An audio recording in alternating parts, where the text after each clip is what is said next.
Back here on this Sunday on Leading Edge, I'm Jeff Smith along with Becky Newell, Tournament Director for the Solheim Cup. And Becky, I wanted, as we went into break, I talked a little bit about this feeling around Toledo. We've got the Mud Hens, we've got the Walleye, we've got University of Toledo. We are smack dab in the middle of one of the biggest rivalries in college sports between Michigan and Ohio State. But what we see time and time again is an embracing of women's athletics here in the Toledo area, the region, Northwest Ohio for that matter.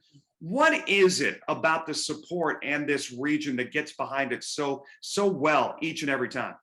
Well, I think you just mentioned between the Mud Hens, University of Toledo, the college sports, the just being able to have an event that's a global event. And I think that they support all those local colleges and the big events that we have here locally, whether it is the Mud Hens or the Walleye Plane. But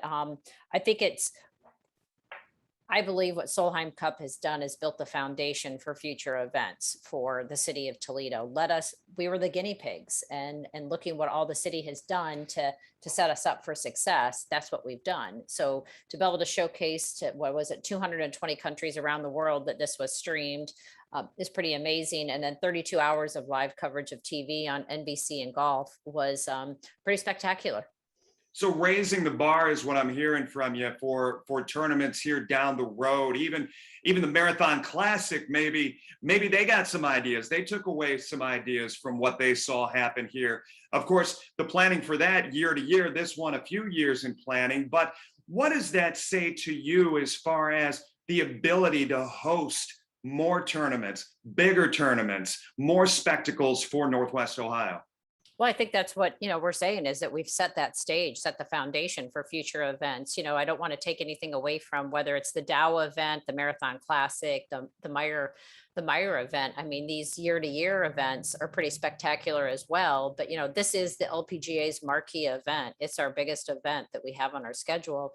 So it's not really comparing apples to apples. I always love when you can go out and take a few things away from other events and to use it to, hang your hat on for future events that you're planning. But I really think that we've just set ourselves up for more future events here. You know golf so well inside and out, whether it be internationally or domestic, but talk a little bit about that course, Inverness, being able to handle a US Open, things of that nature, and even men's events going forward.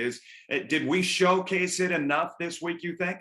Well, I think hands down, the golf course can handle it. It's what we can provide within the community. The community has to support it, whether it's through hotels, it's through restaurants, it's through the volunteer force, being able to, our volunteer force that we had this year, hoping that, we continue to build. And you had folks out here who were, younger, maybe just getting involved in golf and being able to kind of pass that torch to that next generation to help, events like this succeed. Because I know it takes a lot when they do the concerts downtown, or it's at the Mud Hens, or it's at the Walleye games. We just need that solid footprint.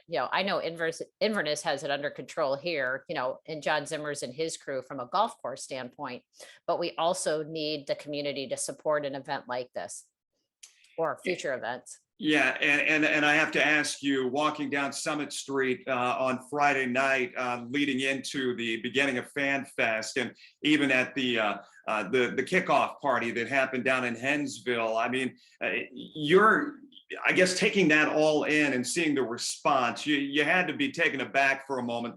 Like, this is my hometown.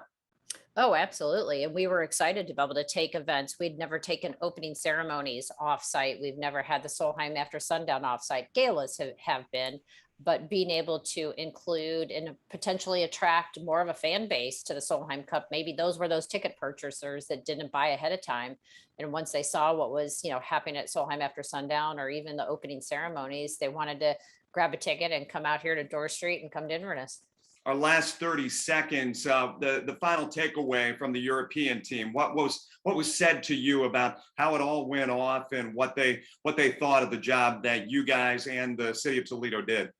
Well, I know the Spaniards, the Spain group that was here, they've got big shoes to fill. And I think we've had, like I've said multiple times, we did set the standard for Solheim Cup, and it'll be interesting to see in 2024, where we go and what we do and what that build looks like. But couldn't be prouder. Our team, it doesn't take just one or two, it takes an army to put on these events, and couldn't be prouder of our team, and hope that continues.